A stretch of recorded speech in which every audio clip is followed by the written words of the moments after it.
నమస్కారం.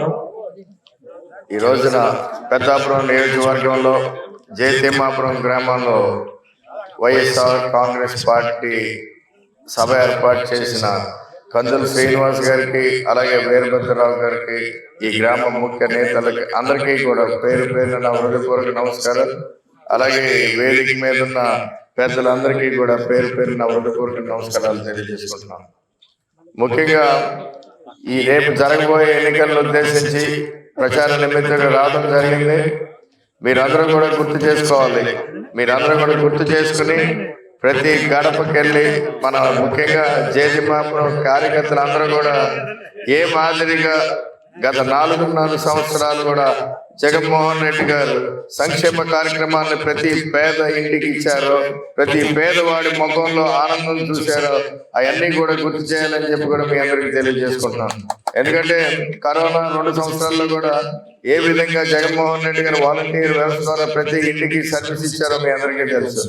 అలాగే ఈ రోజున భారతదేశంలో ఏ ముఖ్యమంత్రి చేయని విధంగా ఈ రోజున ప్రతి ఇంటికి ఏ అవినీతికి తావు లేకుండా డైరెక్ట్ గా ప్రతి లబ్ధిదారులు లబ్ధి పొందే విధంగా కూడా ఈ రోజున సంక్షేమ కార్యక్రమాలు ఇవ్వడం జరిగింది. ఇవన్నీ కూడా గుర్తు చేయాలి. ఎందుకంటే రేపు ఇది చాలా చాలా కీలకమైన రేపు జరిగే ఎన్నికల్లో ప్రతి ఒక్కరూ కూడా జగన్మోహన్ రెడ్డి గారు రుణం తీసుకునే విధంగా, మళ్ళీ ఆయనే ముఖ్యమంత్రి చేసే విధంగా, వైఎస్ఆర్ కాంగ్రెస్ పార్టీ అధికారంలోకి వచ్చే విధంగా కూడా ప్రతి ఒక్కరు కూడా కష్టపడాలని చెప్పి కూడా మీ అందరికీ తెలియజేసుకుంటున్నాను. ఇంత గొప్పగా పరిపాలన చేసిన ముఖ్యమంత్రి జగన్మోహన్ రెడ్డి గారికి అండగా ఉంటూ ఈ రోజున కాకినాడ పార్లమెంట్ నియోజకవర్గం నుంచి అభ్యర్థిగా నన్ను పంపించడం, అలాగే పెద్దాపురం నియోజకవర్గ ఎమ్మెల్యే అభ్యర్థిగా దొరబాబు గారిని పెట్టడం కూడా ముఖ్య ఉద్దేశం. ఈ నియోజకవర్గంలో కానీ పార్లమెంట్ నియోజకవర్గంలో కానీ అందరికీ కూడా వైఎస్ఆర్ కాంగ్రెస్ పార్టీకి ముఖ్యమంత్రి గారికి ఇక్కడ పేదవాడికి ఒక బ్రిడ్జ్ గా వార్తగా ఉండడానికి మమ్మల్ని ఇక్కడ నియమించారు. కానీ మీ అందరి లక్ష్యం ఇక్కడ 175 నియోజకవర్గంలో వైఎస్ఆర్ కాంగ్రెస్ పార్టీ తరఫున జగన్మోహన్ రెడ్డి గారి ఎమ్మెల్యే, 25 నియోజకవర్గాల్లో జగన్మోహన్ రెడ్డి గారి ఎంపీ అని చెప్పి కూడా మీరందరూ కూడా ఉద్దేశం పెట్టుకుని తప్పకుండా మీ అందరికీ ఇచ్చే 2 ఓట్లు 2 బటన్లు కూడా ఫ్యాన్ గుర్తుపై వేసి వైఎస్ఆర్ కాంగ్రెస్ పార్టీ వచ్చే విధంగా 2 అభ్యర్థుల్ని, ఎమ్మెల్యే అభ్యర్థి దొరబాబు గారిని, ఎంపీ అభ్యర్థి నన్ను కూడా గెలిపించాలని చెప్పి కూడా మిమ్మల్ని అందరూ కూడా అభ్యర్థిస్తున్నాం. ఈ రోజున జగన్మోహన్ రెడ్డి గారి ఆలోచనలకి, ఆయన పరిపాలనకి అండగా నేను కూడా ఎంపీ అభ్యర్థిగా ఈ ప్రాంతం మీద చిన్నగా పుట్టిన పెరిగిన వాడిగా ఈ ప్రాంతం మీద అభిమానంతో నేను కూడా ఒక లోకల్ మేనిఫెస్టో రూపకల్పన చేయడం జరిగింది. రేపు జరగబోయే ఎన్నికలు అయిపోయిన తర్వాత నేను ఎంపీగా, ఈయన ఎమ్మెల్యేగా ఇక్కడ ఉంటాం. తప్పకుండా అయిన వెంటనే మీకు 4 హామీలతో ఈ వేదిక ద్వారా మీ అందరికీ ముందుకు తెలియజేసుకుంటున్నాం.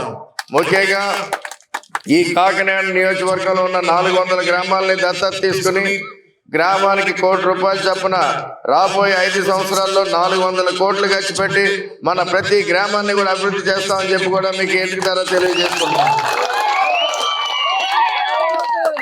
అలాగే ముఖ్యంగా కాకినాడ పార్లమెంట్ నియోజకవర్గంలో పెద్ద స్థాయిలో మన పిల్లలందరూ చదువుకుని ఉద్యోగాల కోసం చాలా మంది కూడా ఎదురు చూస్తున్న సందర్భాలు నాకు ఎదురైనాయి. ఎందుకంటే ఈ గడిచిన 10-15 సంవత్సరాల్లో నేను 3 సార్లు పోటీ చేసి ఓడిపోయినా చాలా మందికి ఇంచుమించు 3,500 మందికి నేను ఉద్యోగ అవకాశాలు మా సంస్థల ద్వారా కల్పించాను కూడా మీ అందరికీ గుర్తు చేస్తున్నాను. అలాగే నేను మన జరిపిన జాబ్ మేళా ద్వారా చూస్తే ఆ రోజున నేను ఏదో 2-3 వేల మంది వస్తారనుకుంటే ఇంచుమించు 20,000 మంది బయోడేటాలు పట్టుకుని ఆ రోజు జాబ్ మేళాలో పార్టిసిపేట్ చేసిన విధానం చూసి తప్పకుండా ఇక్కడ చాలా చాలా పెద్ద సమస్య ఉన్నదని గ్రహించి ఈ రోజు దాన్ని కూడా మేనిఫెస్టోలో రూపొందించడం జరిగింది.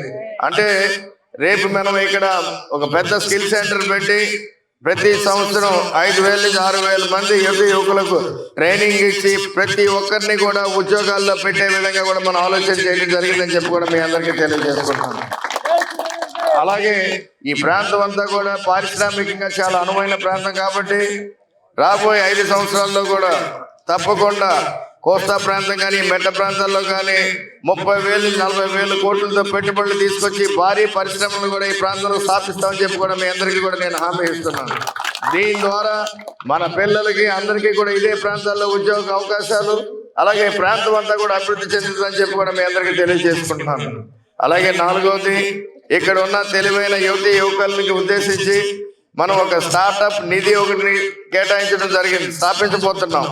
దాని ద్వారా ఇక్కడ ఉన్న యువతి యువకులు మంచి మంచి ఐడియాలు తీసుకుని రాబోయే 5 సంవత్సరాల్లో ఒక 100 చిన్న పరిశ్రమలు పెట్టే విధంగా కూడా వాళ్ళకి పూర్తి సహాయ సహకారాలు అందించి వాళ్ళకి తోడుగా ఉండి వాళ్ళకి పెట్టుబడులు పెడతామని చెప్పి కూడా మీ అందరికీ నేను తెలియజేసుకుంటున్నాను. ఇన్ని జగన్మోహన్ రెడ్డి గారు చేస్తున్న ఇంత గొప్ప పరిపాలనకి, ఇంత గొప్ప సంక్షేమ కార్యక్రమాలకు తోడుగా మేము కూడా ఈ ప్రాంతం మీద ఆలోచనలు చేసి తప్పకుండా ఈ ప్రాంతాన్ని అంతా కూడా రాబోయే 5 సంవత్సరాలు అభివృద్ధి చేస్తామని చెప్పి కూడా మీ అందరికీ తెలియజేసుకుంటున్నాను. ఈ 4 మేనిఫెస్టోలో పెట్టిన 4 కార్యక్రమాలను కానీ పూర్తి స్థాయిలో చేయగలిగితే భారతదేశంలో ఇది ఒక మోడల్ కాన్స్టిట్యున్సీగా ఉంటుందని చెప్పి కూడా మీ అందరికీ నేను తెలియజేసుకుంటున్నాను. రేపు రాబోయే 43 రోజులు కూడా మీరందరూ కూడా దృష్టి పెట్టి, ఇదంతా చాలా కీలకమైన సమయం. ఈయన కోసం అంటే దొరబాబు గారి కోసం పెద్దాపురం నియోజకవర్గంలో, అలాగే కాకినాడ పార్లమెంట్ అభ్యర్థిగా నా కోసం ఈ 43 రోజులు ప్రతి గడప తొక్కి మీరు వైఎస్ఆర్ కాంగ్రెస్ పార్టీకి పెద్దాపురం నియోజకవర్గంలో భారీగా మెజార్టీ వచ్చే దిశగా మీరందరూ కూడా కష్టపడండి. తప్పకుండా రానున్న 5 సంవత్సరాలు కూడా మీకు అండగా ఉండి మీరు మెచ్చుకునే నాయకుల్లాగా మీ ఇద్దరం కూడా ఉంటామని చెప్పి కూడా మీ అందరికీ కూడా ఈ వేదిక ద్వారా నేను హామీ ఇస్తున్నానని చెప్పి కూడా తెలియజేసుకుంటున్నాను. తప్పకుండా రేపు జరిగే ఎన్నికల్లో 2 ఓట్లని వైఎస్ఆర్ కాంగ్రెస్ పార్టీకి వేసి జగన్మోహన్ రెడ్డి గారిని మళ్ళీ ముఖ్యమంత్రిగా చేయడానికి ప్రతి ఒక్కరు సిద్ధమా అని అడుగుతున్నా. జై జగన్. Thank you.